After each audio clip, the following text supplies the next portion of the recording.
just click start streaming, and then I make sure it's good, and then I'll let you know when it's good. So. Excellent.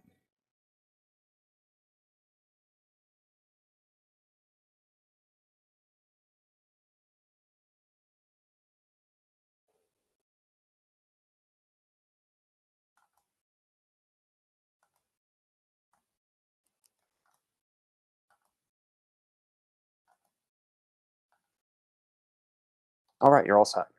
Marvelous. Thank you.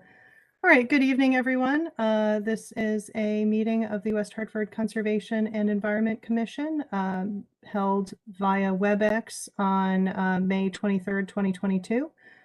Call to order at 7:03 p.m. Let me do a brief roll call to confirm attendance here. So Ted Newton, I see you. I'm present, yes. Thank you. Jessica, good evening. Hello. Present, good evening. Jim, good evening. Hello. Sorry, in no particular order, just the order in which you are displayed on my screen. Emily, good evening. Hello. Kim. Good evening. Good evening. And Rick. So thank you all for joining. We do have a quorum. Huzzah. As we get going here, just a logistical note, can we call a volunteer or two to act as scribe? I find that I have a hard time walking and chewing gum at the same time. So if there's someone who can volunteer to help be our scribe for this evening to take better notes than I'll be able to take as we compile the minutes, I'd appreciate that assistance. Yeah, I can do that. Marvelous. Thank you, Ted. I'll do my penance now, and it'll be somebody else's turn next time. Right, exactly. We'll try to share the wealth here. Okay, so I see Christine. Good evening, Christine. And there may be other members of the public who join us for some or all of our meeting. So, you know, as we've obviously, did not have a full meeting last month, so, or, did not achieve quorum last month. So thank you for joining us again. And I'll give you an opportunity to share the comments and thank you for your participation this evening.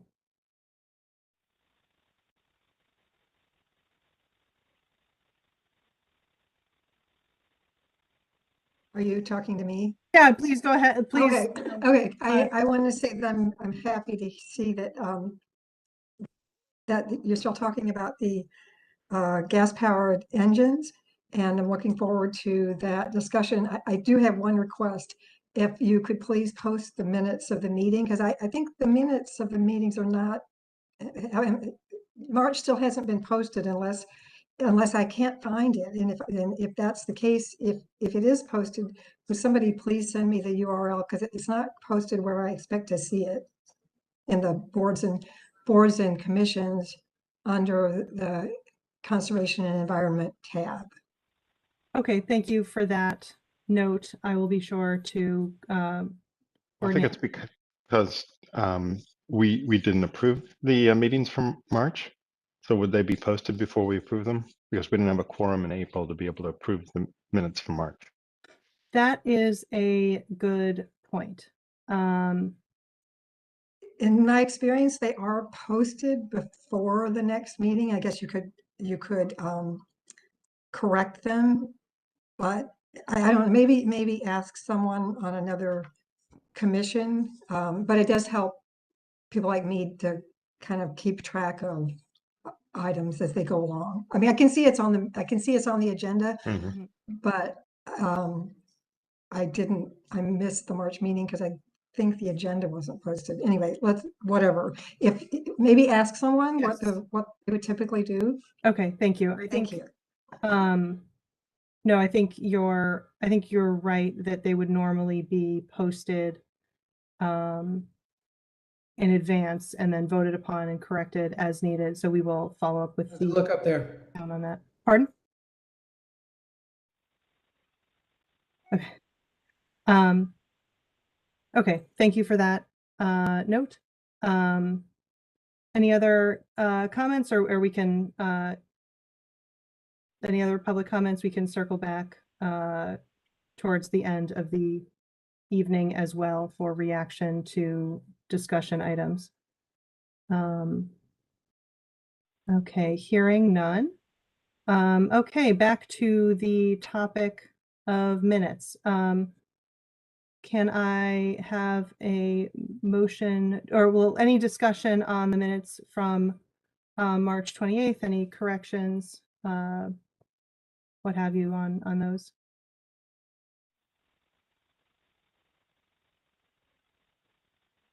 Okay, any, hearing none, and do we have a motion to approve the minutes for March 28th? So moved by Newton. Moved by Newton, anyone else? Second. Okay, thank you. We any so let's see. Any discussion on that motion? No. Okay, so we will do a roll call vote to just to confirm that we have agreement there. So Scott, so I'll vote in favor of approving the minutes from March 28th. So aye. Newton. Aye. Schaefer-Helmecke. I will abstain since I was absent from the meeting. Thank you. Fishman. I'll approve them even though I wasn't part of the meeting. That's okay. Thank you. Sexton. Aye. Thank you. Bush. Just as a point of order, you can simply just say all those in favor say aye and all those opposed. You don't have to do an individual roll call, just for. I was advised to the contrary, but Oh, then do it. sorry. Hughes. Aye. Okay. Thank you. Okay. So thank you, and so that's all sorted. Minutes approved, and we'll make sure that they're posted and get a confirmation on the order of operations here. So I'm going to jump into the new business, and this is an important topic, and I'm pleased we have so many of the commission members here with us today. And I'd really welcome your thoughts and an open discussion on how we can best coordinate with the town and with other with other boards and commissions. Let me start with a bit of background before we have the open discussion. So I was invited to a meeting on like April 1st or thereabouts by Catherine Deviney, the recycling coordinator. She invited me as the chair of Conservation and Environment, and then also the chairs of the Bike and Pedestrian Commission and the Clean Energy Commission.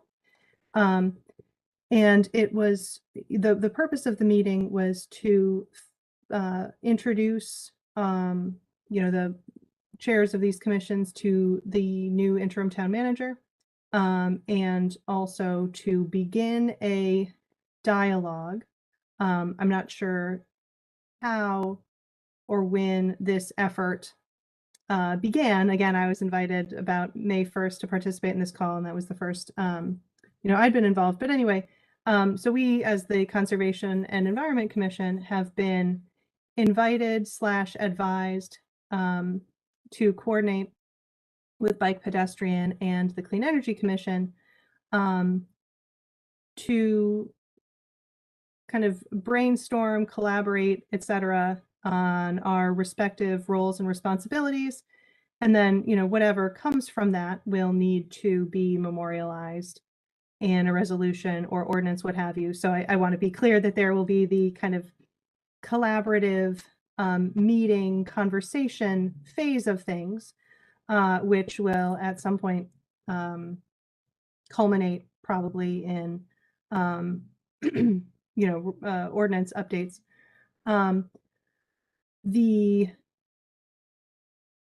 proposal at this stage, since the various commissions have their different meeting schedules, we have a meeting on the calendar for the last Monday in June, and the others. So the other date that worked for some folks were like other dates. I personally would like to invite the other commissions to our meeting at the end of June. We already have it on our calendar. They can come join us for this collaborative effort. There were some other potential dates on the calendar, but I don't think it is realistic to get this group together twice in 1 week. So that is the present proposal, and I would suggest in advance of that meeting, and I will include in the minutes for this meeting links to the ordinance that sets up this commission and the resolutions that set up the other commissions, so folks can read them, get their heads into what which commission is supposed to do what, and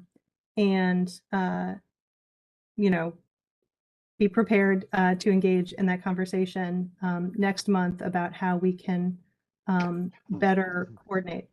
So I'll pause there for some reaction, discussion, questions, etc., and then can share a few additional thoughts.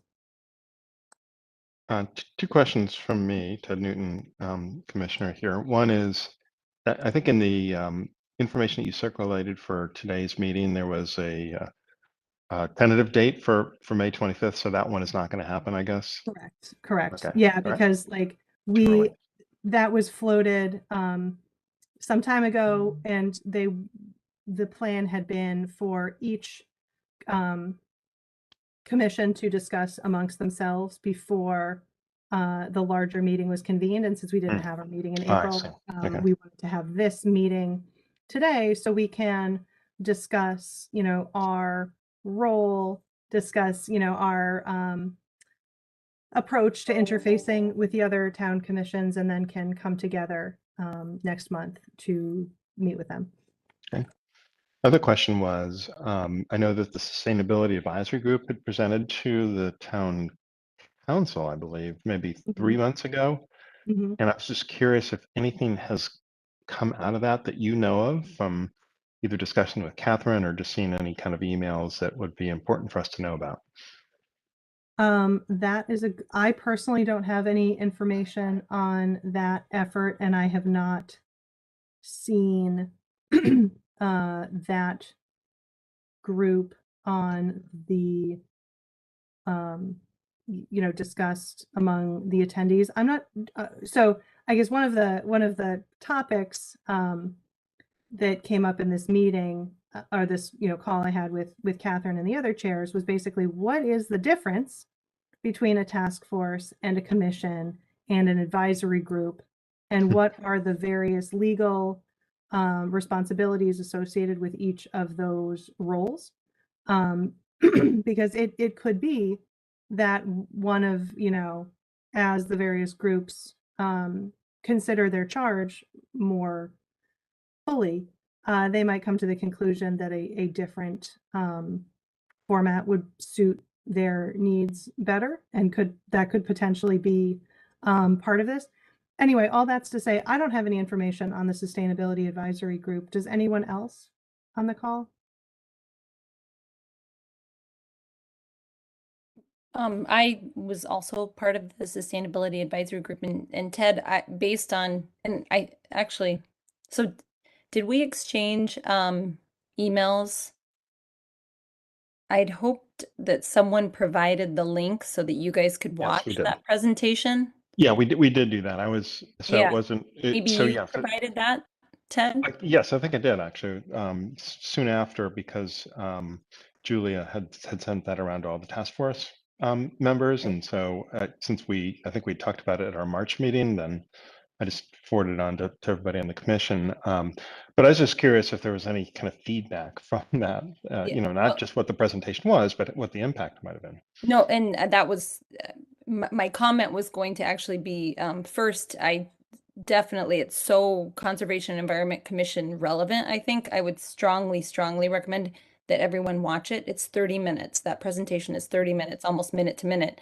And then Ted, my comment was I mean, I think that this conversation that Catherine moved forward about with the commissions, that was one of the biggest pieces, I think, if I recall, of the recommendation. And just for some clarification, Emily, she is not the recycling coordinator. She is, I believe her position is energy specialist. Catherine Oh, I'm Deviney, sorry. energy specialist. Got it. Thank you. The recycling coordinator is Catherine as well, so I wanted to Okay. make sure Yeah, I get those wires crossed. everybody I'm knew sorry. who you were talking about. Okay, thank you. It's Jim. Although it's my first meeting, I did listen to your previous two meetings, and I've read through the notes of your meetings over the last year. And it appeared to me that during one of your previous meetings, the group was discussing what is the role of this commission. And I'm not sure you walked away as a team with a thorough understanding of what our role is. So it'd be hard to meet with other groups until the 7 or 6 or 8 of us agree on our role. I read through what this commission's supposed to do, and it's really the utilization of land and the investigation of pollution. Is that really what you want, what this team wants this commission to be responsible for? Because that's what's laid out in whatever that bylaw or that paper suggests. So I'm all for meeting with other groups and collaborating, but it's hard to meet with someone until you have a clear feeling of what your role is in your job and your objective. What are we supposed to be doing for this town? So I lay it No. out there, and just curious how you feel. I'll speak only for myself, and then I invite others to speak. I share your caution, but I'm also I think that this will be the beginning of a conversation, and that we can enhance our clarity of how we can plug in most effectively in dialogue with the others, that we can, that I think, personally speaking again only for myself, and I'm curious again about the others, that as we figure out our role in the landscape, it would help me to understand where the others are on the landscape, and which pieces they're working through. The and Jessica, was one of the longer tenured members who had a long run pre-COVID. Pre-COVID, we were very driven by wetlands applications, and we are not the statutory inland wetlands authority in West Hartford. That's town planning and zoning. But we would have like a pre-meeting with the applicants and talk about, they're going to build a pool here and it's 140 feet from the wetland, so it's in the setback area, and what kind of silt fence are they going to have. It was very targeted to specific wetlands related questions of specific applications. And in the COVID period, that role, stopped, and I was not, the chair at that point, and I'm not fully up to speed on how or why. But certainly, I think, another one of my comments as we plan for this would be, interface with clean energy and bike pedestrian would be important and instructive, but also interface with planning and like the planning staff, but also the town planning and zoning commission, it would be critical because that was, you know, we were very driven by those activities pre-pandemic.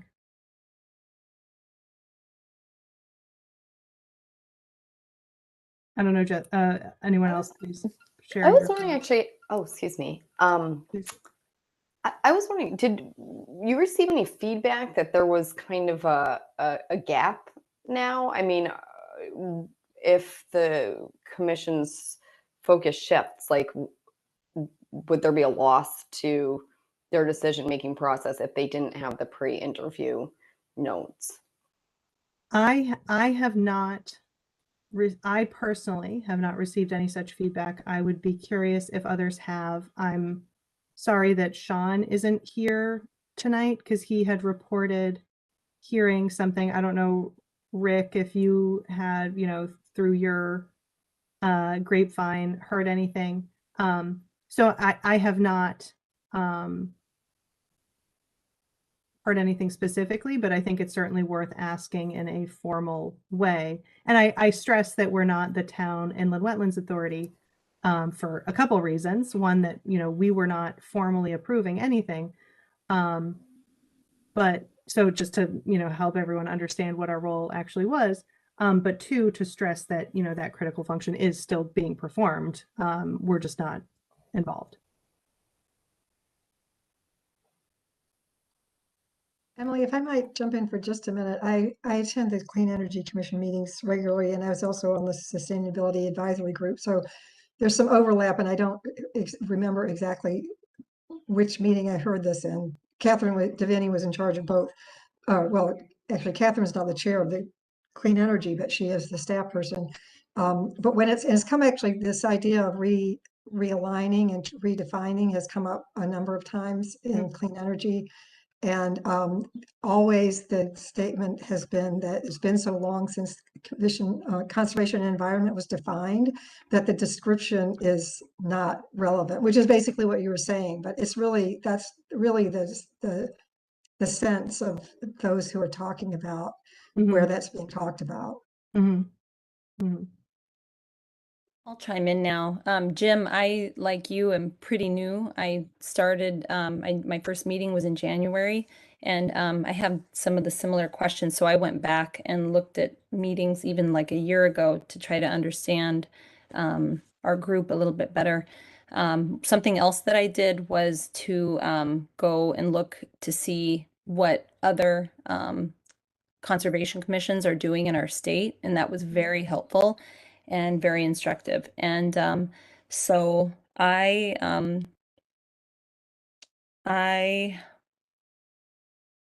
think that it seems really obvious to me that for a sustainability related commission like ours, Conservation and Environment, that has not changed, the charter has not changed, been revisited at all in 50 years, 50 years, something is broken. Something needs to change.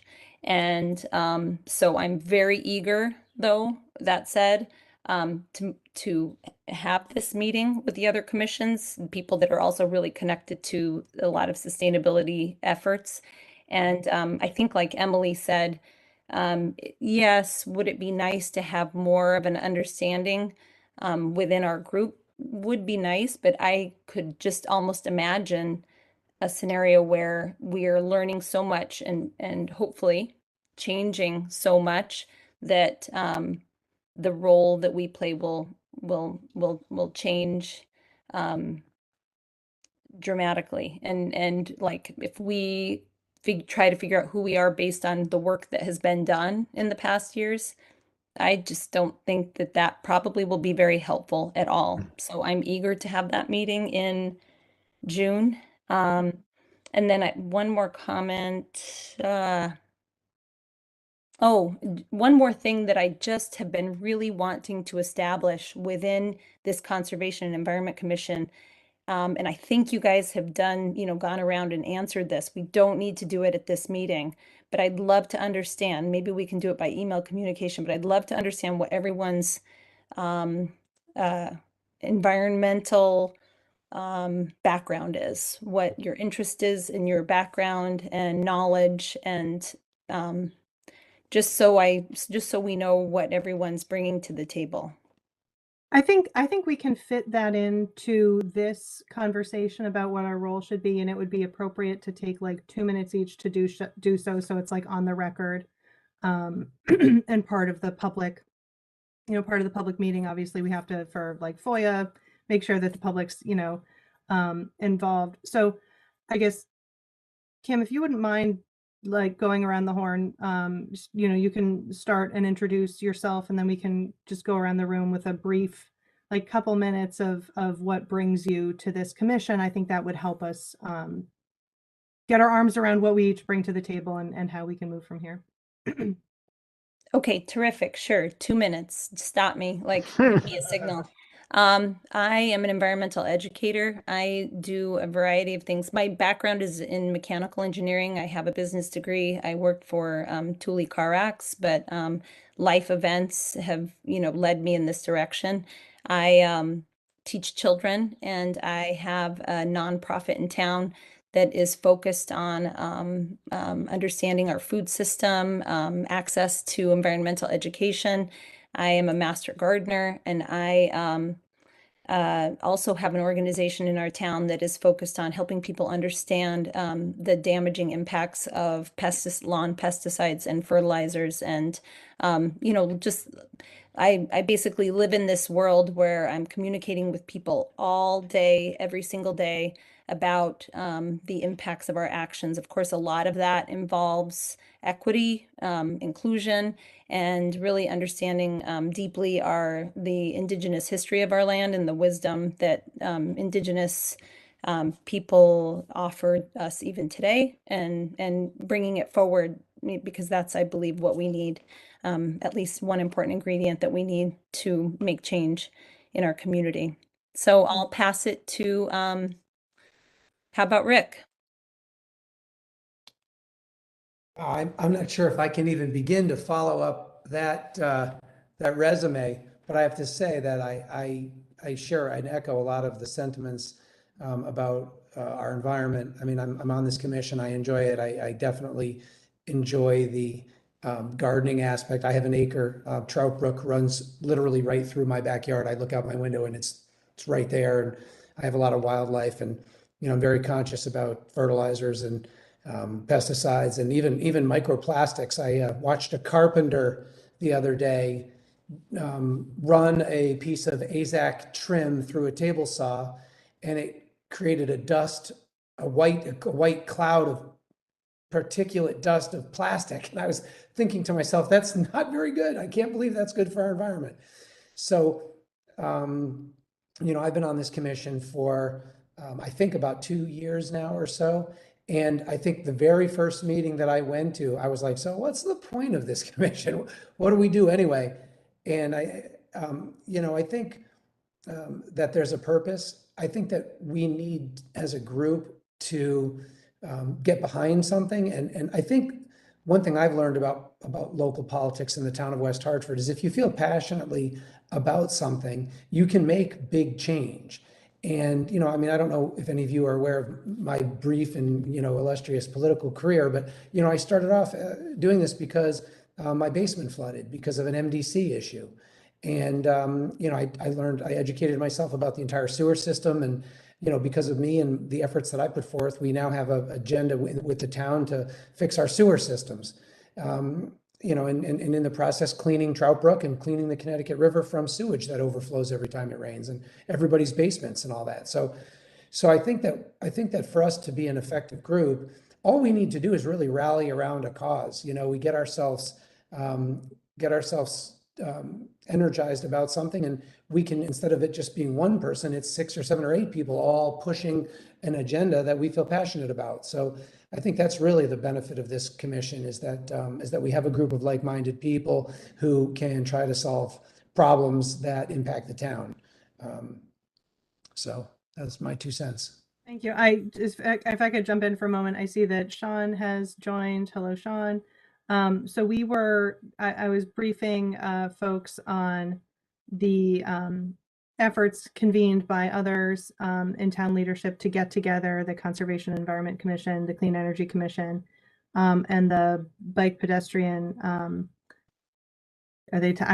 commission? I'm not sure what their title is. Anyway, to convene the various kind of groups that have similar charges and kind of make sense of it all and chart a path for how we can work together and or rearrange and move into the future and whatever.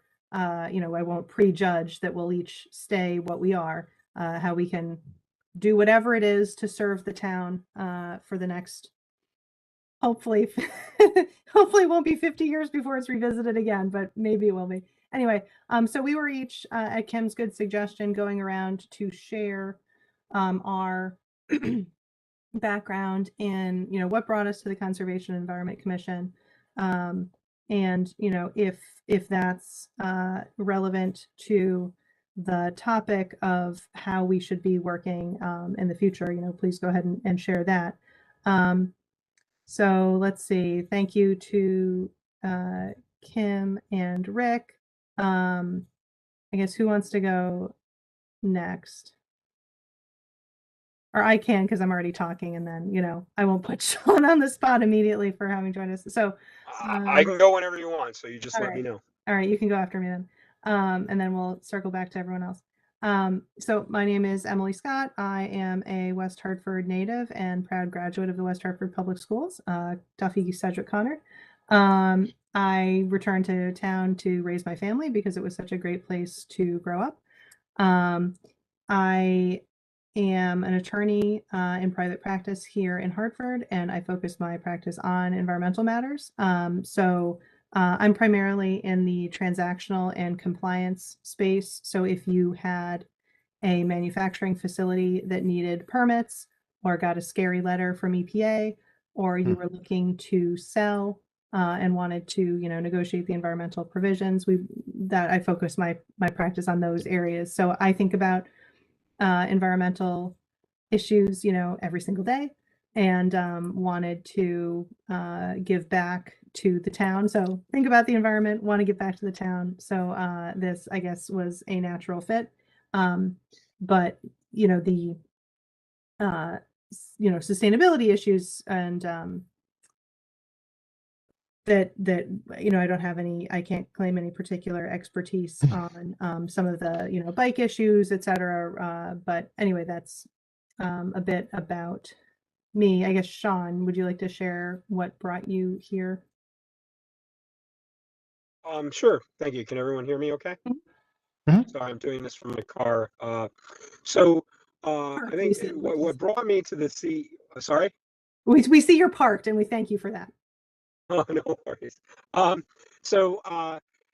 brought me to the CEC is a couple of things. One is that, and I see this in a lot of government commissions and boards and organizations, which is they tend to run, as I call, throwing spaghetti at a wall to see what sticks.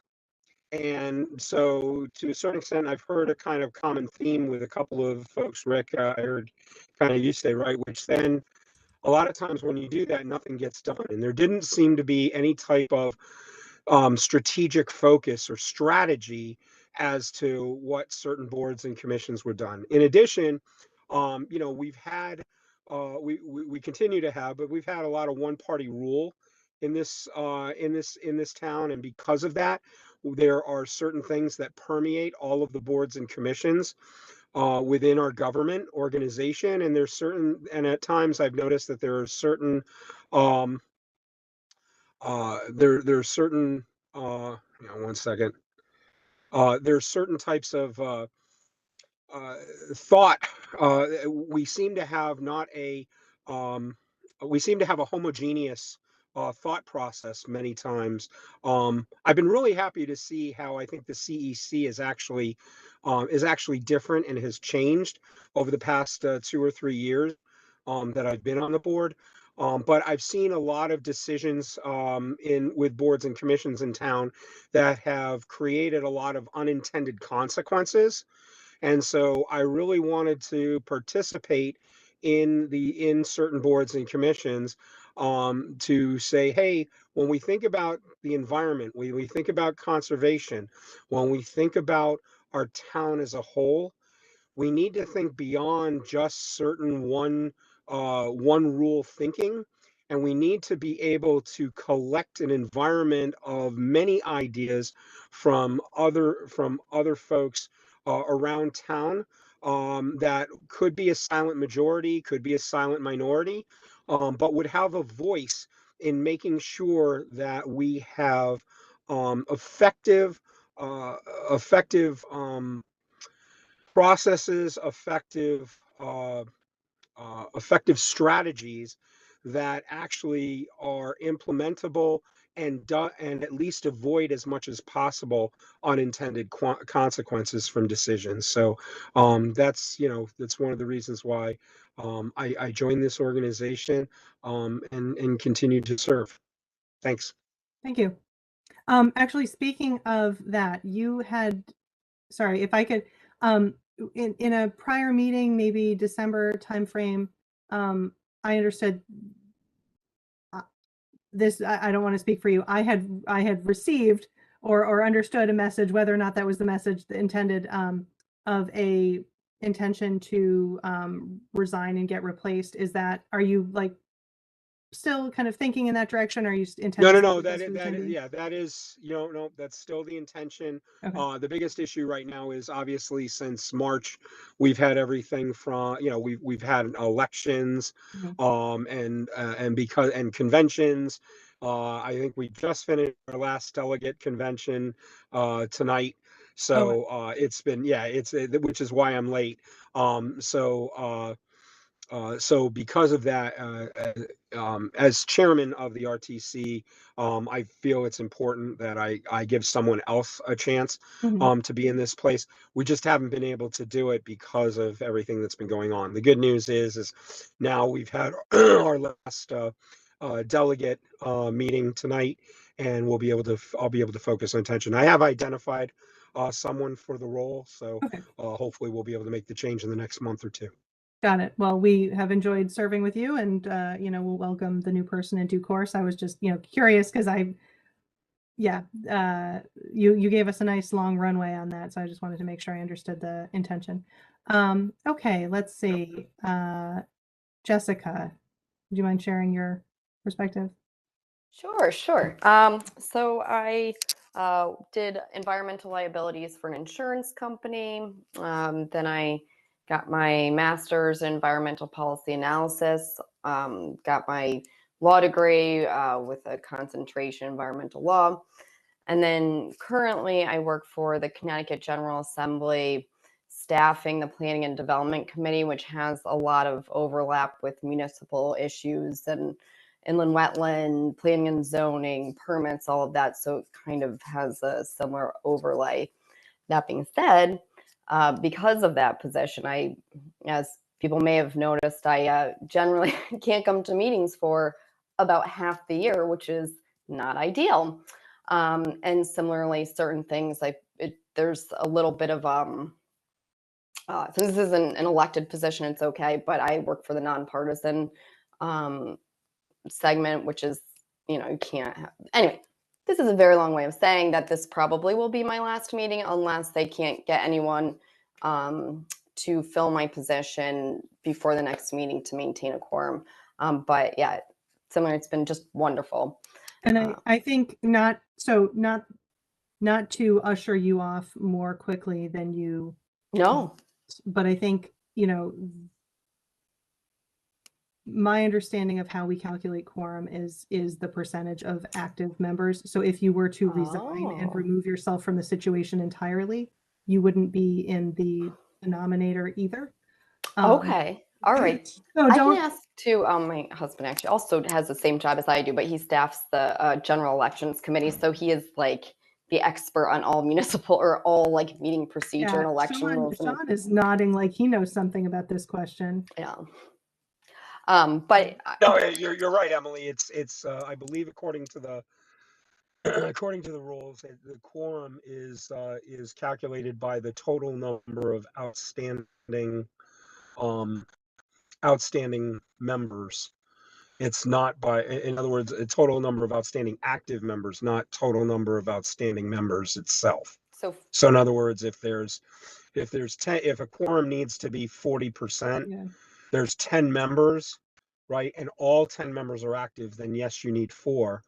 If there's 10 members, but there's only 8 active members and 2 open slots, you still need 40% of 8. Yeah. well, then that seems that then it will work well and fine. And especially too, it sounds like there might be some other people now who are interested, whereas before there sadly wasn't as much interest. So, so this probably will be my last meeting, and I'm gonna get my act together and get that letter in soon enough to get someone replaced for the next meeting. So, I'm gonna miss seeing your faces and hearing all Well, thank the you. interesting debate, and I will be watching to see where you guys Yes. take this committee in what Please direction. join us for public comment anytime. We have enjoyed serving with you. Let's see, Jim. Sure. Like you, Emily, I'm a West Hartford native, having gone to Beach Park Elementary School, King Oh. Philip and Hall. So you could probably guess my age. Blessed that 2 of our children just moved back to West Hartford with their families. So I continue to have a real vested interest in this town, this excellent town of ours. Last year, I retired from UBS Realty Investors, was once called Aetna Realty Investors. Invested pension money in real estate. And in my last job there, I managed a team that was responsible for the performance of a little over 200 commercial and residential buildings on the East Coast. And because of that, we dealt with many types of environmental and conservation issues, such as getting buildings LEED certified, if you've heard of LEED, dealing with prior uses of upgrading gas stations, bad dry cleaners, asbestos removal, ground up development. So I felt like I had a complement of skills that would complement a lot of the environmental background that I've heard here from various members on this commission, and I look forward to hopefully adding value going forward with what we hope we have to establish what our objective and roles are, but hopefully can add value as well. Thanks. Thank you. Let's see. Ted, did you speak yet? No, I have not. Okay, At least not on this topic. All right. But I really enjoyed hearing everybody else's perspectives because I think everybody has included at least one element of why I'm here and what I would like us to be when we grow up. I do kind of share a number of folks' concern about just we don't seem to have a good focus on where we should really put our efforts.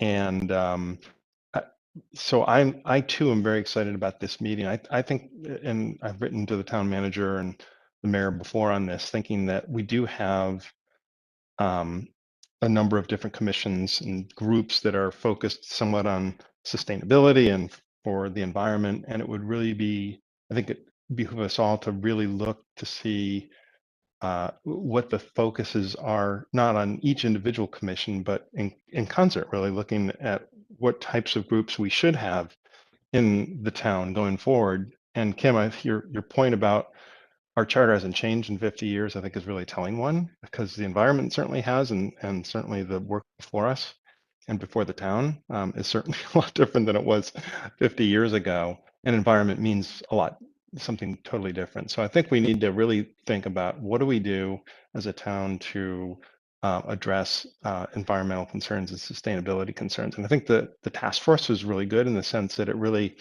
documented all the different aspects of sustainability. I think there were 13 or 14 chapters, if you will. And while I didn't personally subscribe to every single one of them, I felt it was a really great exercise to go through them all.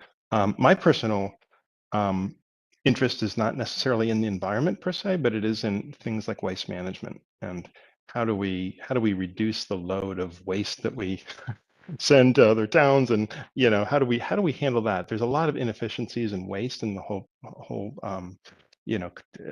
product manufacturing standpoint, and it certainly has a negative impact on the environment. So how do we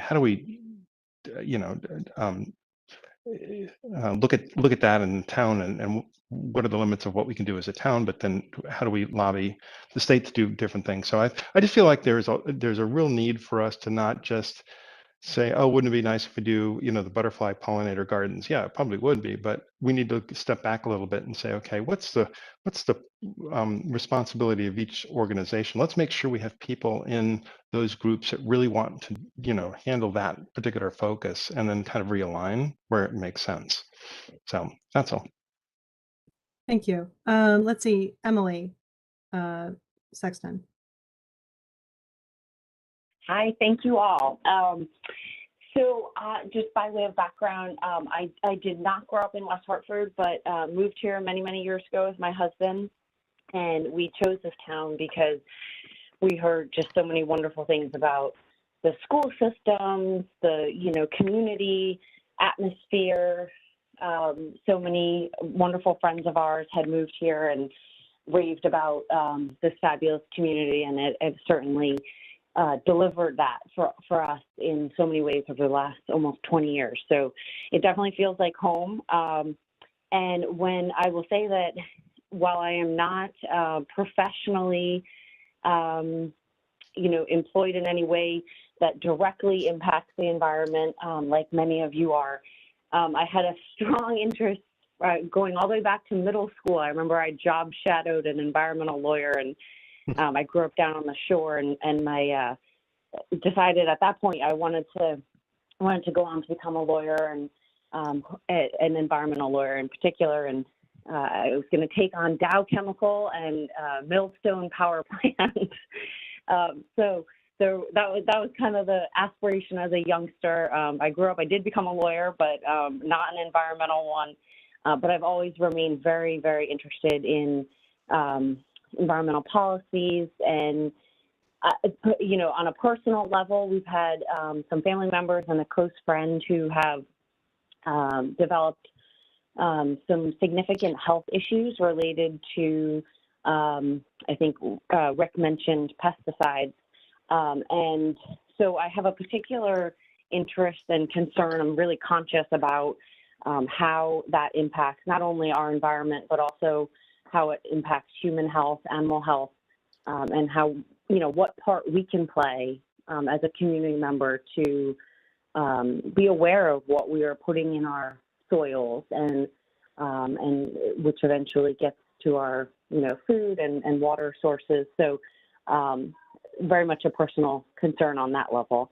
I've also been on the commission for a period of time pre-COVID, and remember our days when it was mostly wetland applications, and it was very interesting. I always enjoyed the camaraderie and the folks on the commission, but I also would leave meetings kind of wondering what role we really played. And so I look forward to collaborating with all of you and hoping to define that role a little bit more clearly and make it more impactful for all of us. We're all busy, but we all want to make sure our time spent is well spent. And I think we can all put our heads together and find a way to do that. Thank you. Thank you. So if I may kind of introduce a subtopic, and I'd be curious in the thoughts of various folks. I think, Jim, something that I should have stated more clearly when you had asked originally, like, is this the right time, or should we kind of get our own house in order first? I think my personal view is I am not wedded to the slate of commissions as it exists presently. And I would advocate throwing everything into a bucket, together, the bike stuff, the clean energy stuff, the wetland stuff, to the extent that, we have authority because we're not the inland wetlands. Anyway, not to get into those weeds. Anyway, put it all in a big bucket and see how it should fit together. And I'm not wedded to, Conservation Environment Commission does this, because I guess I'm not wedded to the present slate or composition of boards, commissions, task forces, etc. And if I can share like my personal view, I'm analogizing to a nonprofit board that I'm on, where we're the board, but then kind of within and under the board is the facilities committee and the education committee. And so there's, liaisons between those committees and the board, and kind of so there's a bunch of things happening, right? And committees, focus committees that care specifically about the specific tasks that they've been assigned. But then there's coordination of all of the various efforts and communication between the various silos. And if I had a blank piece of paper, I would propose something similar here. And again, it doesn't, not wedded to the present groups or present compositions, but it seems to me that that it makes sense to have a group of focused, dedicated people who think hard about bicycles working on those issues, and people who think hard about waste management working on those issues, and clean energy, etc. But to have a means of tying it together, so that folks are aware of the activities happening on the various other teams. And I will now kind of solicit thoughts on the thoughts on the composition of the various boards and commissions. And again, we're not making any decisions about that tonight because it's not in our power, but just as a means of fleshing out a conversation so we can bring it to the larger group. Sean, I see you have a hand raised. Yeah, thanks, Emily. I appreciate that.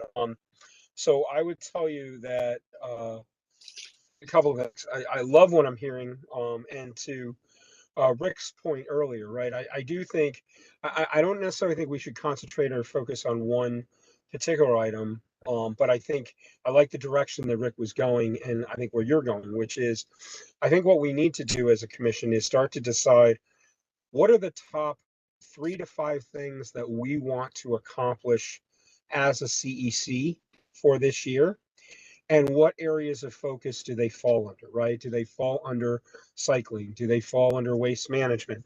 Do they fall under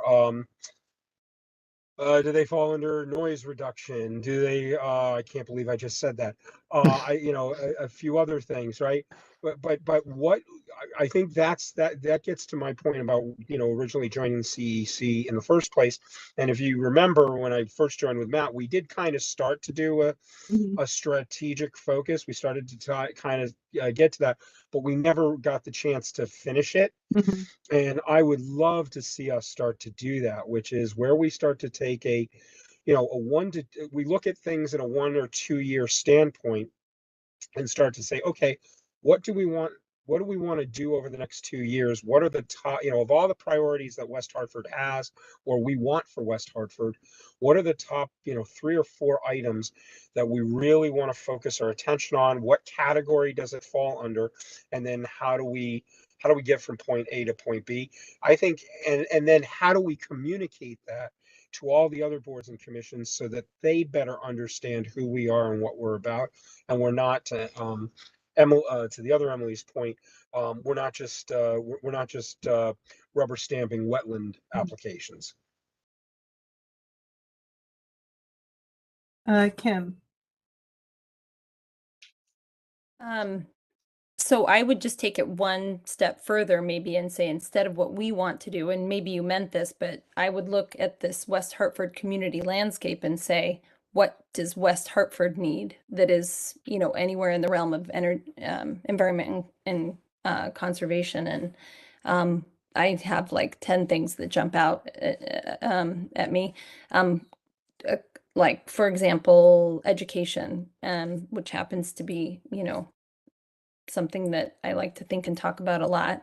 On that note, when everyone is talking about like pesticides or like waste and soil and versus like whether it's environment or not. I just want to make sure everybody understands very deeply that all of these living things in our community, like we are part of it. The health of the soil is our health.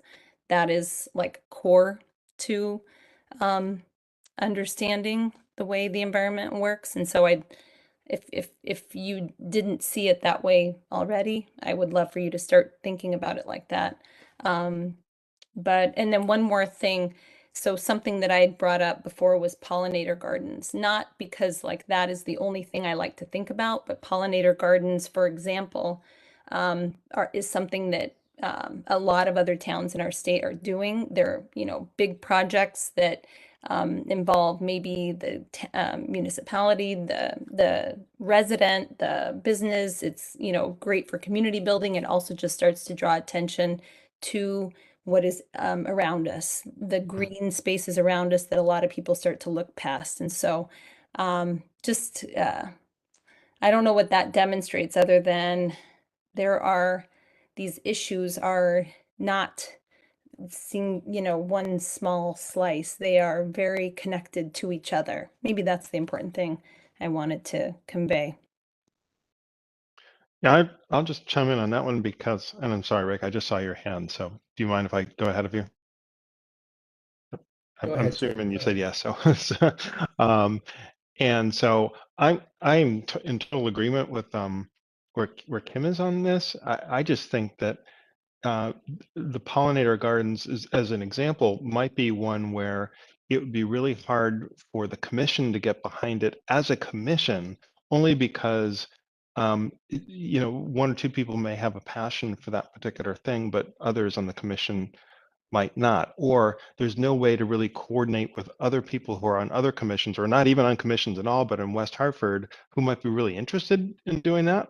And so I'm just going back to the one level above where our commissions are, which is what's the organizational way to get people who are really excited about pollinator gardens together and to work on that type of thing and to report up to a larger body that coordinates the work of all these different types of things. So I just feel like because it's very important to have pollinator gardens. I'm totally on board with that concept. I'm just not interested in working on it.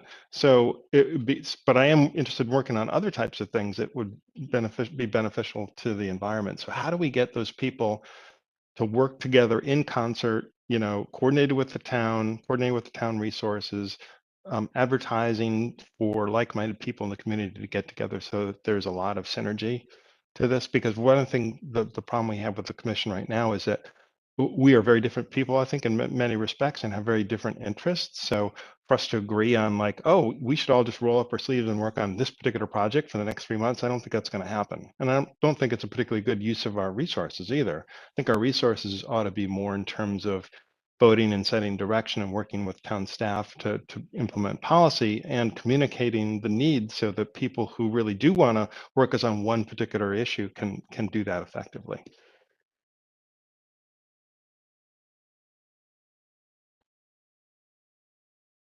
Rick, Rick can you throw your speaks, perspective? I would Rick, like I think to you're up, chime Rick. in. Yeah, Just please, lost Rick, and then Well, I Jim. think Rick had it next. Yeah. Okay. So great discussion by everybody here. I want to kind of pull in all three of those last kind of things and even go back to something where I started. I'm going to go back with the thing that's foremost in my mind. And Ted, you made a good point about the pollinator gardens. Now, I don't think necessarily that it requires an entire commission. I think we could all pretty much agree that that's a good idea. And if somebody wanted to do it, if Kim, you wanted to spearhead that, I think we could be a sounding board for some of your ideas and maybe direct you in the right direction. And you can go off to a town council meeting and say, hey, this is what we need, and make that proposal. I mean, we don't need all of us to work on that. But certainly I'd be willing to, offer whatever input that I had and thoughts that I had to help you further that agenda.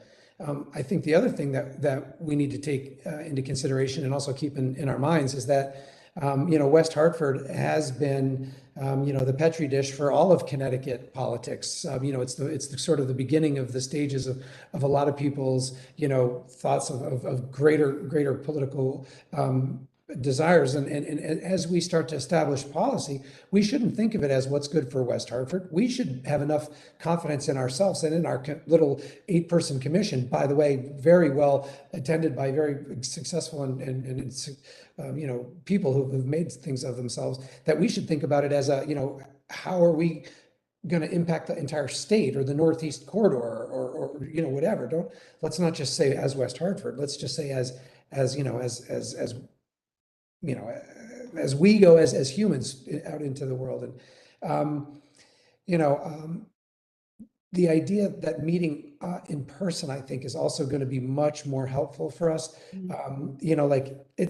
It's just weird, it's hard to write down ideas and to kind of, I don't know, it's just weird when we're all separated like this. And I'm on a bunch of other board, I do a lot of other things. And I think a lot of the things that are successful is when you're all getting around and you're like, what about this idea? What about this idea? What about this idea? And you bring them all together and you make them go higher by building each other up. So, I don't know, I'm kind of rambling all over the place, but I kind of like what everybody's saying so far. So I'll step down and move on from there. I think Kim was next in line, and then Sean. Thank you. I don't want to go on about this for too long, because actually the topic of pollinator gardens is a lot larger than I'm feeling that that is being, discussed here in this meeting. But here are a couple thoughts. First, there are a lot of towns in our state that are similar in size to West Hartford that are a lot more advanced in their environmental awareness in their community, their conservation commissions, the activities that the projects, the activities that they pursue. Like, we are definitely, in my opinion, playing catch up.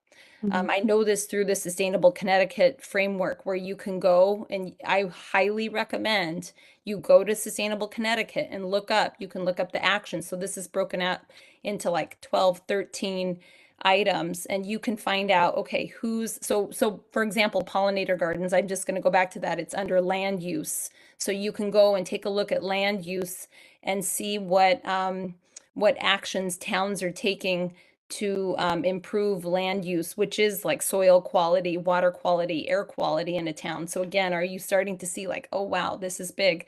Rick, you said you live around Trout Brook. I don't know about you guys, but right now, in absence of a land management, better land management policy in West Hartford, and some of us are proposing like, hey, let's focus on pollinator gardens because it's something that everyone can get and understand and get their arms around. But in absence of that, all along Trout Brook, for miles, I would say the miles I go maybe between mostly Farmington and down to Quaker, it's lined with invasive species. So that is super, super damaging for our waterways, for Trout Brook, for our health, for our watershed. So so please go and take a look at what other towns are doing. And for conservation commissions, I've taken a look. I was definitely not proposing just a pollinator pathway project for our group. Like, that is one of several things that I would love for us to focus on. I'm of course I'm open, and I still like this commission conversation, but there is I had, oh yeah, that just one more thing. Something Ted said did also make me realize, one thing I'm missing here in almost every group that I participate in is some, like, we don't need to be aligned in every way, but we do probably need to have some agreement on shared values, especially as they pertain to the environment. So I don't know what your values are. I could make guesses based on the information that we've shared, but yeah, this conversation about pollinator gardens is really hard to have without even understanding what everyone's values are. and the shared values of our group. Thank you. Sean. Thanks, Emily. I appreciate it. So a couple things. Just to originally, so when I said obviously, we're a representative form of government, and our boards and commissions are no different. We represent the people of the town of West Hartford.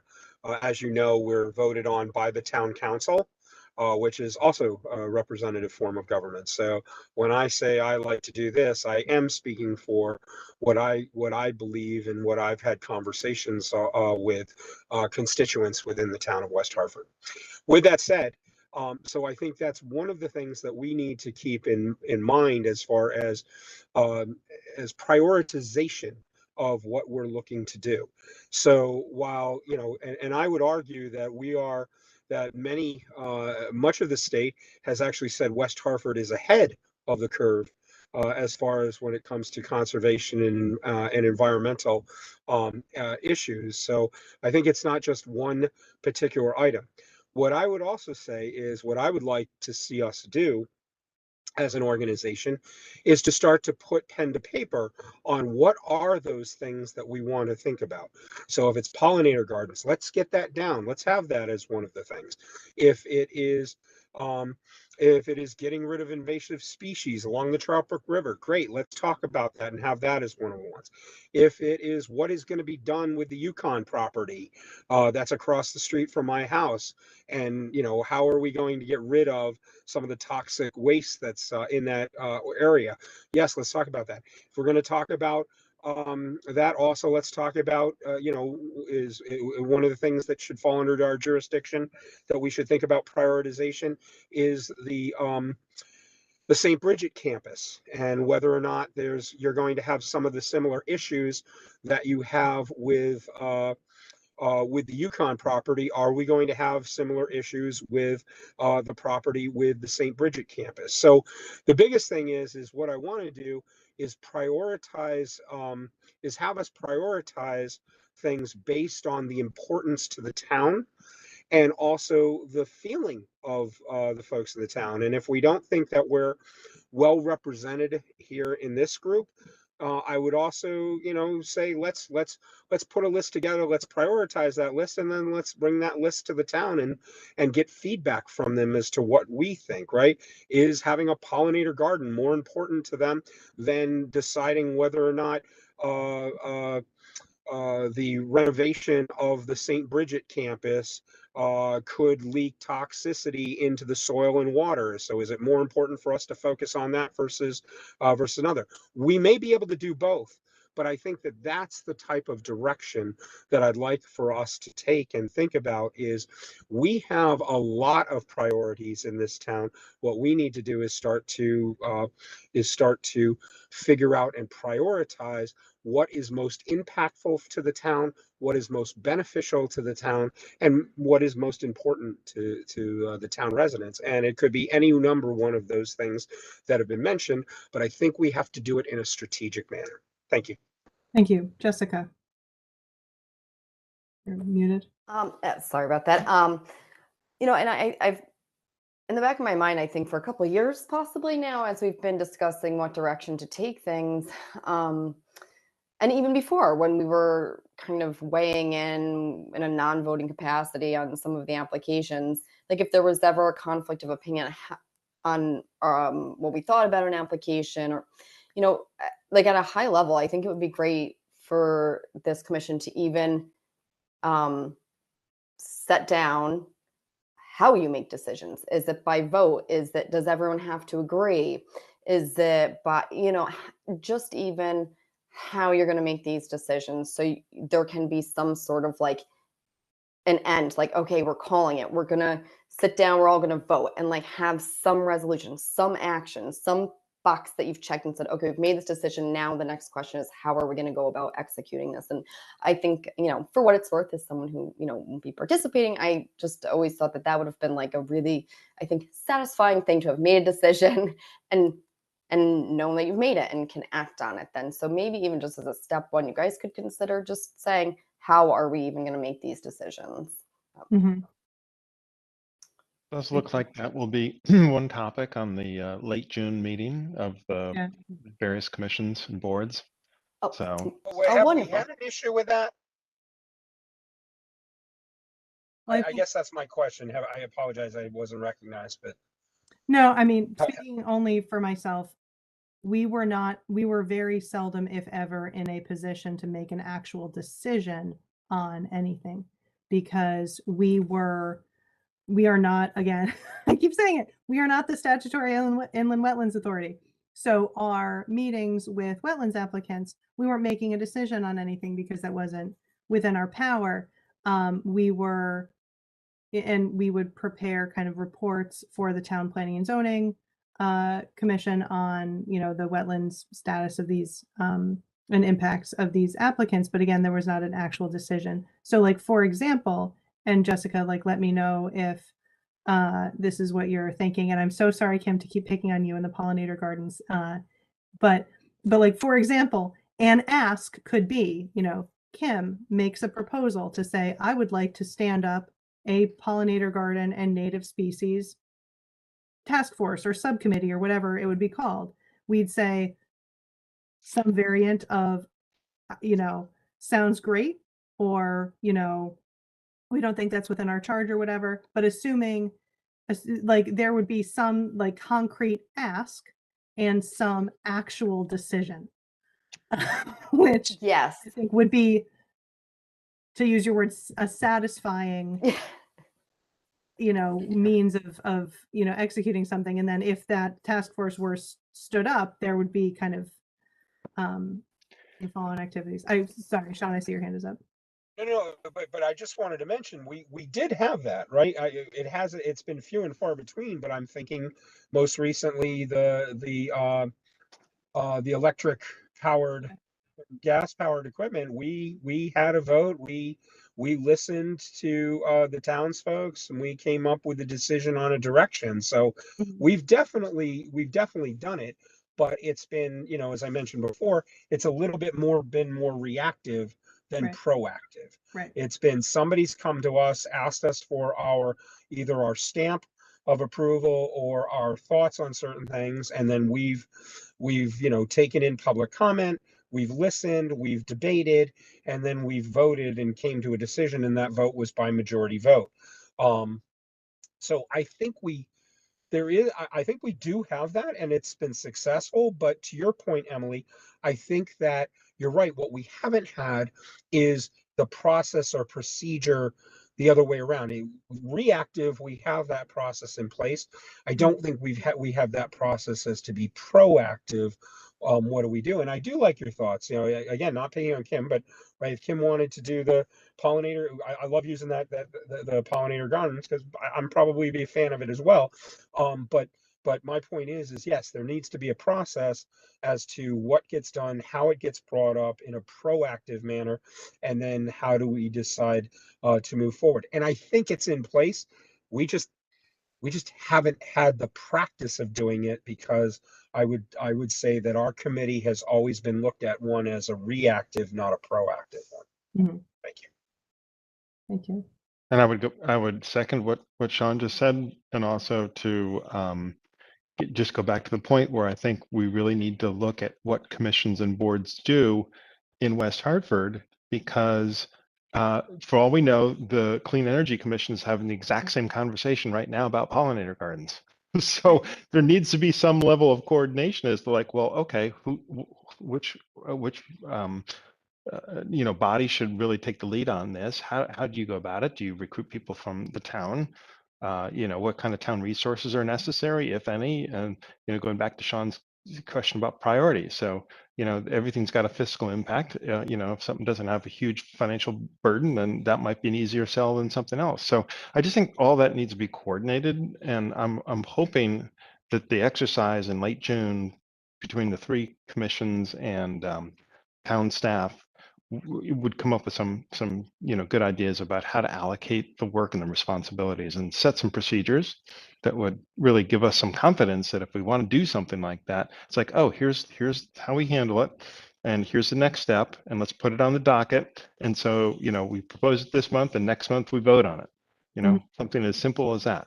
and then, then we publicize it, and then we get volunteers, and then we, whatever the next step is.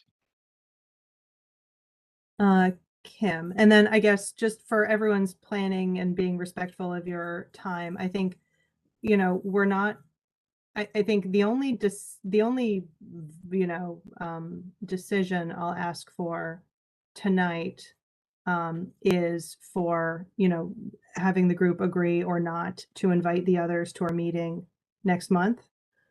So in a minute, once we've kind of closed out this conversation, we'll ask for a vote on whether or not to invite the others, and then we can cover, our couple other agenda items. But again, I realize we've been on this topic, and I want to be respectful of all your time. So Kim, you had your hand up. Thank you. And I think everything you guys are saying makes a lot of sense. I'm going to pick on Pollinator Gardens here too. But just, I think it would be helpful actually to because I think this might be a good example of what some of these projects are. Okay. So this, and I'm not ready. I wasn't, thank you for the clarification, Emily, that this is not like a proposal or anything that I'm putting on the table. But in this situation, I happen to know that there are several groups in the town, not the clean, I can tell you the Clean Energy Commission is not one of them, but there are several groups that are working, maybe Parks and Rec through Leisure Services, Westmore Park, they're working on Pollinator Gardens.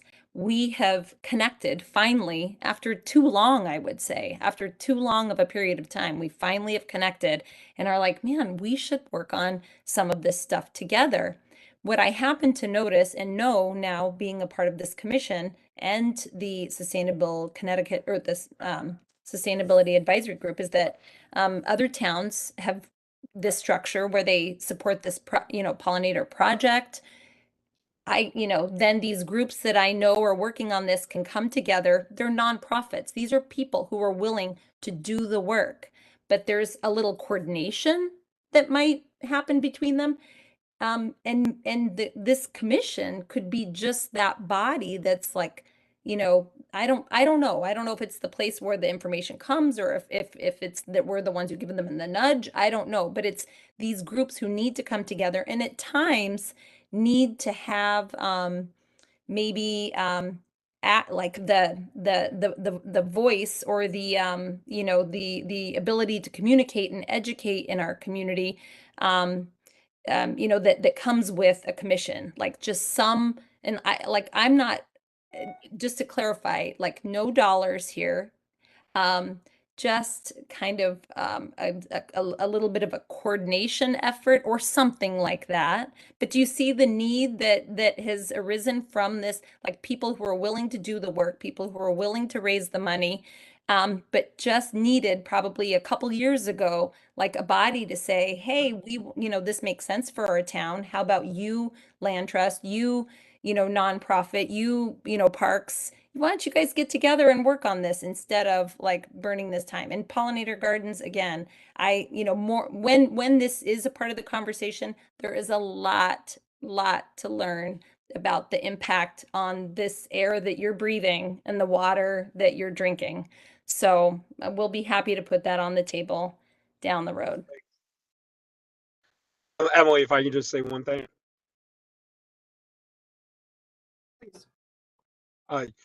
Kim, hey, look, if you want to get a land trust or folks together and repurchase the property from whoever it is that owns the Yukon property across from me and turn it into a pollinator garden instead of a wasteful, ugly apartment complex that we don't need another one in West Hartford, I am the first one to pick up a sword and fight for you. So just want you to know that.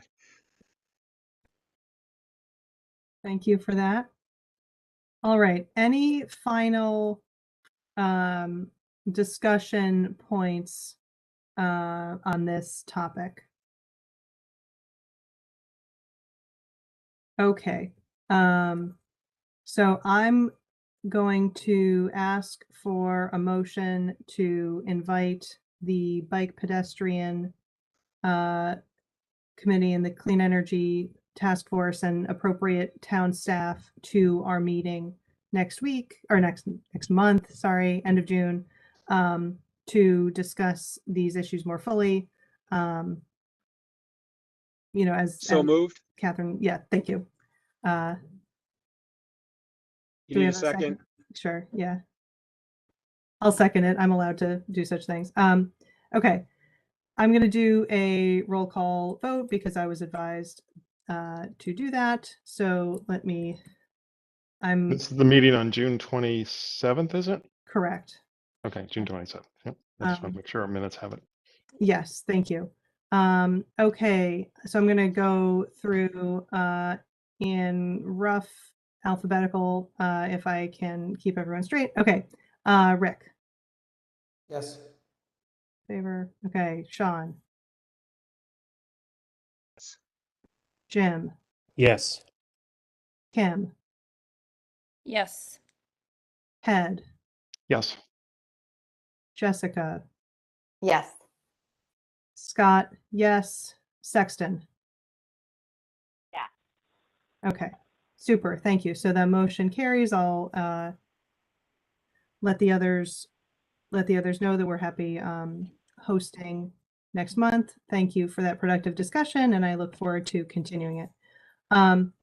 Okay, so the next item we had on the list was, I think, oh no, Ted's wandered off. There he is. No, I'm here. Ted, you're here. You had highlighted a report from the town of Greenwich. I don't know if there's anything in particular that you'd like to share from that report. Otherwise, I can,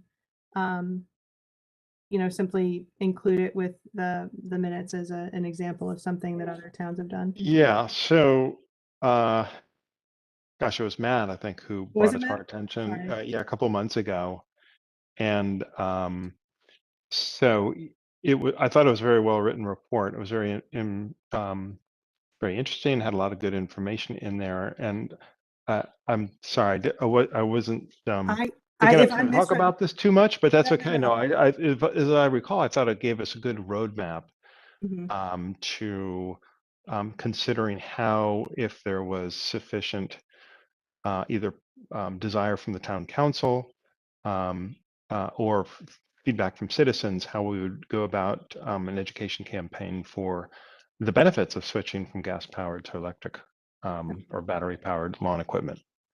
And I think, just stepping back a second though, Emily, has we communicated our vote, I think it was from January, might have been February, on this issue to the town council? Because I know as Matt was stepping down at that time, so I don't know if you or he was able to communicate that over to the town staff. I will have to check in on that. I think, you know, when we had that vote, Matt was still the chair, so whatever conversations he may have had, I'll have to get a download from him on that.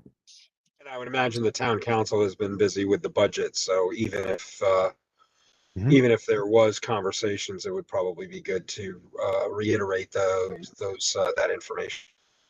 Right.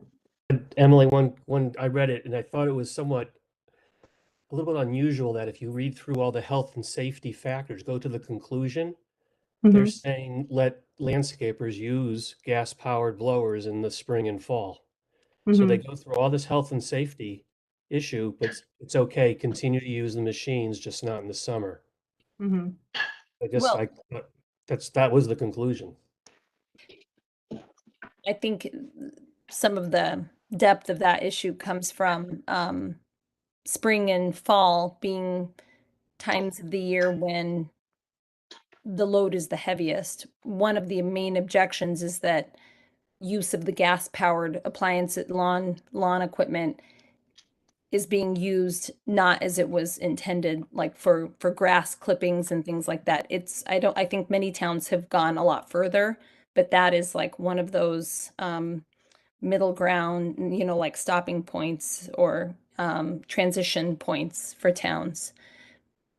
Usage during the, you know, seasons with the most heavy lifting, eventually transitioning to a complete ban.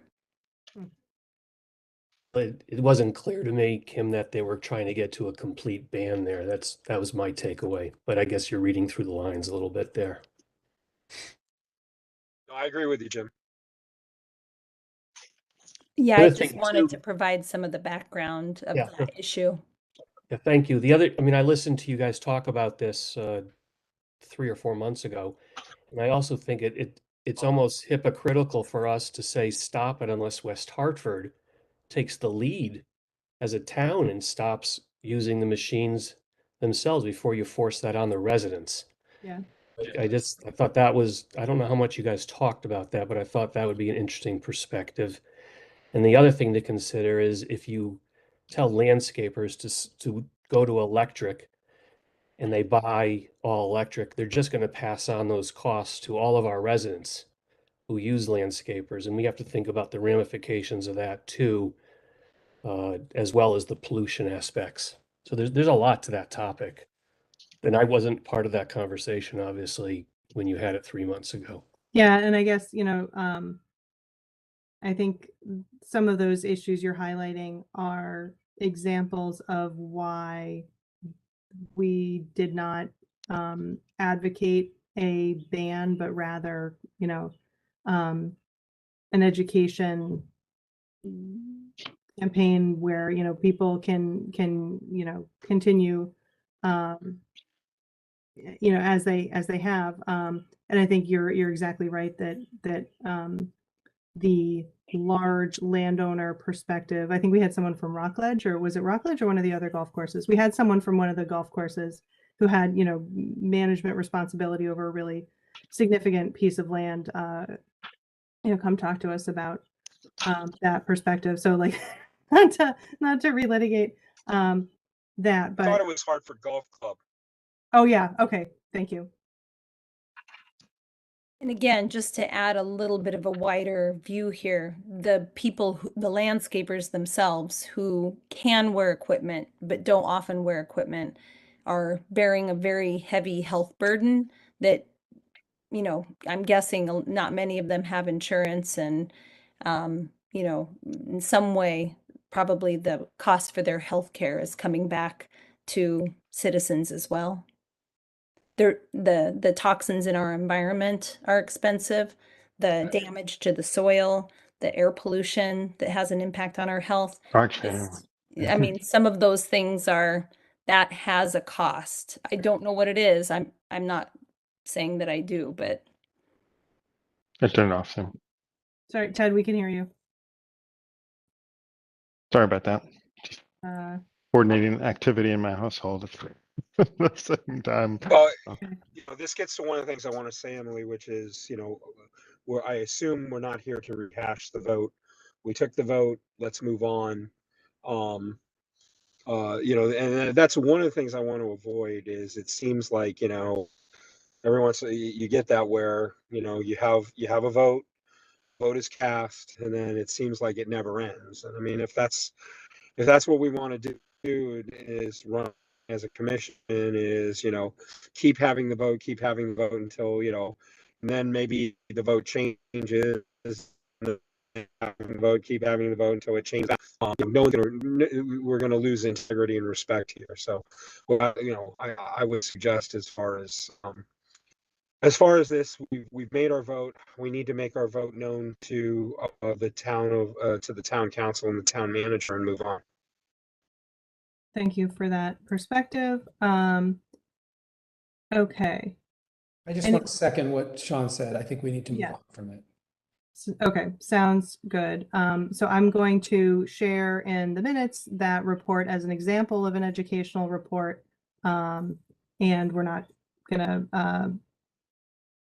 vote on anything further because as you've indicated, we already have. Okay, so final agenda topic, poor Kim picking on Pollinator Gardens again. But no, I did want to save some time on the agenda because, as we understand from the March meeting, there are some examples of activities other towns have taken in this space, and you were going to share some of them with us for consideration.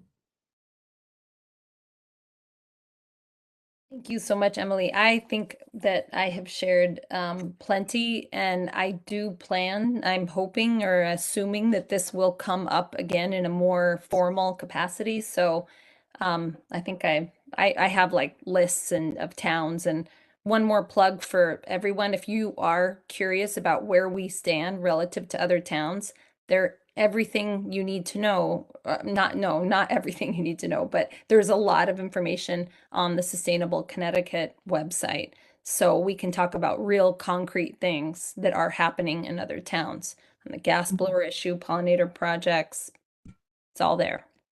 Thank you though for that time. Thank you. Okay.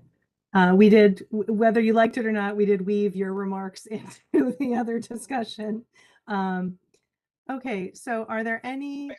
I do have a question, if I Please. can, which is what I think, Tim, what I would like to see is a more formal, a formal proposal, right? And where I'd like to see it is, number one, does this have to be government funded? Does it have to be taxpayer funded? Or is there a way for this to be privately funded, right? And then if so, where would the land use be for this? How would it be promoted? I think that's the kind of thing, right? These type of ideas are great, but the problem is that they're almost too high level, and so it becomes very, very challenging. It's kind of like, yes, okay, everybody is for, there's no question everybody should be for a pollinator garden. It's when you start getting into the details, well, now wait a minute, is it going to be taxpayer funded? If it is it going to increase my property tax? Because our property taxes are unsustainable as they are right now, right? And then where is the land going to be used? Is that land right now already assigned somewhere? Because we know we have very little land in the town of West Hartford. So what's going to be repurposed in order to create this? I think what I'm looking for is a little bit more, in order to support something like this. It's a little bit more of a formal proposal versus a high level idea. Does that make sense what I'm saying? Yeah, Sean, and actually, so just to clarify, this day today was not intended at all to be like rolling out the formal proposal. Yeah. No. Okay. And I didn't So, expect it to, but what I'm yeah. doing is saying, hey, if this is your passion, Mhm. this is what I would be looking for is Yeah. show me the path and the strategy, as to how this would happen, and that I can get behind. But you already know what barriers I would have, right? If it's got to be taxpayer funded, if it's got to be town of West Hartford funded, through the property taxes, or we're going to be using some sort of property that's already earmarked for something that might be more important to the town, then I'm going to have an issue with it. So if we can find those things and then yeah, I'm all for it. So that's all I'm saying. Great. Is if we're going to be proactive, this is exactly what I'm talking about. Hopefully others feel the same. Great. And so just this meeting, trying to understand if this is even something that everyone that makes sense. And I believed that it did, and I'm glad to hear. I think I'm seeing that it does make sense in here. I'm not going to give anything away for when that formal meeting comes, Sean. But I really am feeling like a lot of your questions are going to be very easily and favorably answered, and so more to come. And Thank you. Kim, just correct me if I'm wrong, but Pollinator Gardens, that was one of a number of recommendations from the Sustainability Task Force, right? Advisor group? Yes, so Yeah. and I want to, so I'm using the term pollinator garden. This is just nature. It's just letting nature exist in our built environment. It's just such a great concrete example, I think. So it's kind of been Yeah. our little football here to And kind of kick so, around and just, yeah. But yeah, what I'm using is saying that this is a great example of if the town were to say, you know what, we really like this is what the Sustainability Task Force did, because look, that group had like 40 people in it. It was almost too big, really. But it's been almost over a year trying to think of the needs of the town from an environmental standpoint and a sustainability standpoint. Not everything hit the environment directly, but most things did. So it would be great to publicize that and say, for those citizens who are interested in Pollinator Gardens, or, all these other types of things that the recommendation is there. We would love to hear about your ideas, and that would come in front of the Conservation Commission, and then we could do exactly what I think Sean and perhaps Rick and others have said before, which is let's try to connect people with resources and put plans into action. Not do it ourselves because we're only a few people here, but to be able to coordinate all that. And I'm happy to tell you, just in a quick, I see Rick, you have your hand raised, but just in response to Ted, Ted, this is kind of only happening, like these connections are only made because of the highlighting this around Sustainable Connecticut in the Sustainability Advisory Group, and that was not complete. Just going to remind everybody, there are people, and even this group, this Conservation Commission, there are people who know so much and care so deeply about conservation environment. But that's how this happened, and so we are we've done a lot of the connecting, and now it's time to formalize and bring people together, and it is going to be a sweet package. I can tell you these ideas. I look forward to hearing it. Rick. All right, so I'm just going to go off on a totally different tangent and lob another subject up on the table. Sure. One of the things I think it's important for everybody on this commission to fully grasp as we're talking about conservation and the environment is that every single time that we have a heavy rainstorm in West Hartford, tens of thousands of gallons of raw sewage go into Trout Brook. So I think that if we're going to start to put topics on the table, that's something that we can sort of wrap our heads around and make some progress on. Dealing with the sewer issue and the inflow of raw sewage into our streams and rivers is something that I definitely feel very passionate about, and I think it's something that we should continue to work on correcting. So I definitely Rick, I'm sorry, Rick, isn't that part of the MDC sewer pipe project that they've been talking about for 2-3 years? So the problem is it's a West Hartford problem. Yeah, it is. It's what I launched my political campaign about, and then learned a whole bunch more about it. It is not the MDC's financial responsibility. It's the town of West Hartford's financial responsibility to fix the problem. It's an extremely complicated problem, and it's an extremely expensive problem, and it's ongoing currently. But I think one of the things that we should really push for is using the integrated plan funds from DEP and from the EPA, the mandates that have been pushed down on MDC. We should work on trying to piggyback getting some of that money into the West Hartford town coffers to allow us to make these massive upgrades to our storm sewer system, because it's disgraceful that what occurs. I can show you all a video that would make you vomit. It's just beyond insane what's going on, and never mind people's basements and all that. So I just wanted to throw that on the table as we talk about some issues that this commission could, really work. I'd also like to see us legally fight the MDC as well, because I think there's some things on that, but that's a conversation for another day. Yeah, well, I'd love to have that conversation. And let me tell you, the MDC wants to fix the problem. So I think yeah, they want to fix it. They just don't want to pay for it. it's not their responsibility to pay for it. It's not.